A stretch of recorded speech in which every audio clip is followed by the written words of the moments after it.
বিশ্ব বাণিজ্য রাজনীতিতে ফের বড় ধামাকা। যুক্তরাষ্ট্র আমদানি করা সব ধরনের পণ্যের ওপর শুল্ক 10% থেকে বাড়িয়ে 15% করার ঘোষণা দিয়েছেন মার্কিন প্রেসিডেন্ট ডোনাল্ড ট্রাম্প। গত 21 ফেব্রুয়ারি নিজের প্রতিষ্ঠিত সামাজিক যোগাযোগ মাধ্যম ট্রুথ সোশ্যালে দেওয়া এক পোস্টে এই চাঞ্চল্যকর ঘোষণা দেন তিনি। ট্রুথ সোশ্যালে ট্রাম্প লিখেন, আমি মার্কিন প্রেসিডেন্ট হিসেবে ঘোষণা দিচ্ছি, আজ থেকে বিশ্বের সব দেশের ওপর আমাদের আরোপ করা 10% আমদানি শুল্ক বাড়িয়ে 15% করা হলো।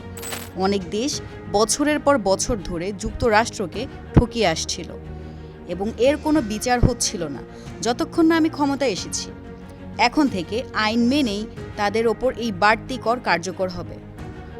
এর একদিন আগে 20 ফেব্রুয়ারি একটি সিদ্ধান্ত দেয় যুক্তরাষ্ট্রের সুপ্রিম কোর্ট।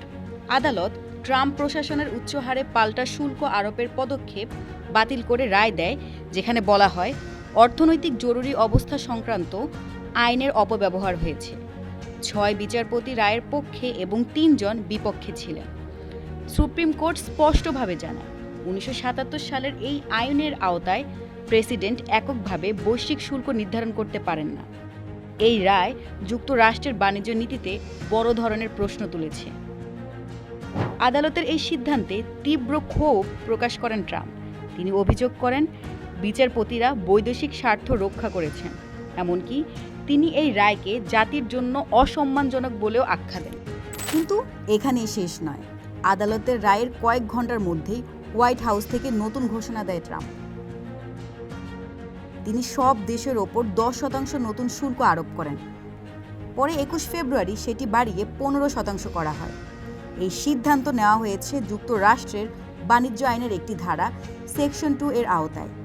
এই আইনে প্রেসিডেন্ট কংগ্রেসের অনুমোদন ছাড়াই সর্বোচ্চ 15% পর্যন্ত শুল্ক আরোপ করতে পারেন, তবে তা 5 মাসের বেশি কার্যকর রাখা যাবে না।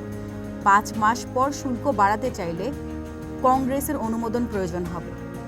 ট্রাম্প প্রশাসন এখন আরও 2টি আইনের ওপর নির্ভর করার পরিকল্পনা করছে, যেখানে জাতীয় নিরাপত্তা বা অসাধু বাণিজ্য চর্চার তদন্তের ভিত্তিতে নির্দিষ্ট দেশ বা পণ্যের ওপর শুল্ক আরোপের সুযোগ রয়েছে। অর্থাৎ বাণিজ্য নীতিতে যুক্তরাষ্ট্র আরও কঠোর অবস্থানে যেতে পারে, এমনই ইঙ্গিত মিলছে। এখন সবচেয়ে বড় প্রশ্ন, বাংলাদেশের ওপর এর প্রভাব কতটা? হিসাবটা বেশ উদ্বেগজনক।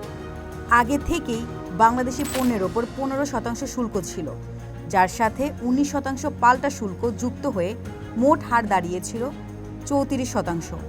এখন ডোনাল্ড ট্রাম্পের নতুন ঘোষণা অনুযায়ী অতিরিক্ত 15% শুল্ক যোগ হলে পরিস্থিতি কী হবে সেটাই বড় প্রশ্ন। এই অনিশ্চয়তা বাংলাদেশের রপ্তানি খাতের জন্য নতুন চ্যালেঞ্জ তৈরি করতে পারে। একদিকে ভারতের মতো দেশের সঙ্গে প্রতিযোগিতা বাড়ার ঝুঁকি, অন্যদিকে চীনের বিকল্প বাজার হিসেবে নতুন সুযোগ পাওয়ার সম্ভাবনাও রয়েছে। বিশ্ব বাণিজ্যের এই পরিবর্তনের মধ্যে বাংলাদেশ শেষ পর্যন্ত কিভাবে নিজেকে মানিয়ে নেবে সেটাই এখন দেখার বিষয়। দর্শক, আপনার কি মতামত কমেন্টে জানান। ধন্যবাদ।